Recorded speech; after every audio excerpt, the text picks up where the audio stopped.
Hi viewers, இன்றைக்கி நம்ம பானிபூரி செய்யலாம். ரொம்ப டேஸ்ட்டாக நல்லா இருக்கும். சாஸுங்களும் வீட்லேயே செஞ்சுக்கலாம். ரொம்ப ஈஸியான முறையில் நம்ம செஞ்சிடலாம். வீடியோவை ஸ்கிப் பண்ணாமல் பாருங்கள். இந்த வீடியோ பிடிச்சிருந்தா ஒரு லைக் பண்ணிக்கோங்க. இப்போ தான் நம்ம சேனலுக்கு ஃபஸ்ட் டைம்னா சப்ஸ்கிரைப் பண்ணிக்கோங்க. பக்கத்தில் இருக்க பெல் பட்டனை கிளிக் பண்ணிவிட்டு ஆல்ன்ற பட்டனை ப்ரெஸ் பண்ணிக்கோங்க. இப்போ வாங்க வீடியோக்குள்ளே போகலாம். இப்போ நம்ம ஸ்வீட் சாஸ் ஃபஸ்ட்டு ரெடி பண்ணிக்கலாம். புளி தண்ணியை நல்லா கரைச்சி பேனில் சேர்த்துருங்க வடிகட்டி. பேரிச்சம்பழம் சேர்த்துக்கலாம் ஒரு கைப்பிடி அளவு.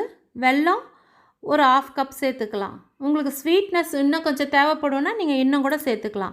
இப்போ இது எல்லாத்தையும் சேர்த்து நல்லா கொதிக்க வச்சிடலாம். ஒரு 5 நிமிஷம் கொதிக்கிட்டோன்னு அப்புறம் வடிகட்டி எடுத்துக்கலாம். இப்போ இது நல்லா வடிகட்டியாச்சு. பேரிச்சம்பழம் ஆறட்டோன்னு மிக்சியில் போட்டு நம்ம அரைச்சி எடுத்துடலாம். இப்போ இதையும் வடிகட்டிடலாம். இப்போ நம்மளுக்கு ஸ்வீட் சாஸ் ரெடி ஆகிடுச்சு. அடுத்து கார சாஸ்க்கு 2 பச்சை மிளகா, ஒரு கைப்பிடி புதினா, ஒரு கைப்பிடி கொத்தமல்லி, புளி தண்ணி ஒரு 3 டீஸ்பூன் அளவுக்கு சேர்த்துக்கலாம்.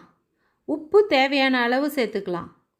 சேர்த்துட்டு இது எல்லாத்தையும் நம்ம மிக்சியில் அரைச்சி எடுத்துடலாம். இப்போ இதையும் நம்ம வடிகட்டியில் ஊற்றி வடிகட்டிக்கலாம். இப்போ நம்மளுக்கு கார சாஸும் ரெடி ஆகிடுச்சு. இப்போ இந்த 2 சாஸுக்குமே நம்ம சீரகத்தூள் ஒரு 1/2 டீஸ்பூன் சேர்த்துக்கலாம். சாட் மசாலா ஒரு 1/2 டீஸ்பூன் சேர்த்துடலாம். ஆம்ச்சூர் பவுடர் 1/4 டீஸ்பூன் சேர்த்துக்கலாம். ரெண்டுத்துக்குமே கார சாஸ்க்கு மட்டும் நம்ம பிளாக் சால்ட்டு எக்ஸ்ட்ராவாக ஒரு 1/2 டீஸ்பூன் சேர்த்துக்கணும். அப்போ தான் ருசி நம்மளுக்கு நல்லா இருக்கும். இப்போ இது 2 சாஸுமே நம்மளுக்கு ரெடி ஆகிடுச்சு. அடுத்து நம்ம உருளைக்கிழங்கு ஸ்டஃபிங் ரெடி பண்ணிக்கலாம். உருளைக்கிழங்கை வேக வச்சு எடுத்துக்கலாம். இதில் பொடியாக அரிஞ்சு வெங்காயம் கொஞ்சமாக சேர்த்துக்கலாம். கொத்தமல்லி கொஞ்சம் சேர்த்துடலாம். சீரகத்தூள் ஒரு 1/2 டீஸ்பூன் சேர்த்துக்கலாம். ஆம்ச்சூர் பவுடர் ஒரு 1/4 டீஸ்பூன் சேர்த்துடலாம். சாட் மசாலா ஒரு 1/2 டீஸ்பூன் சேர்த்துக்கலாம். பச்சை மிளகா பொடியாக அரிஞ்சு சேர்த்துக்கலாம். உப்பு தேவையான அளவு சேர்த்துடுங்க.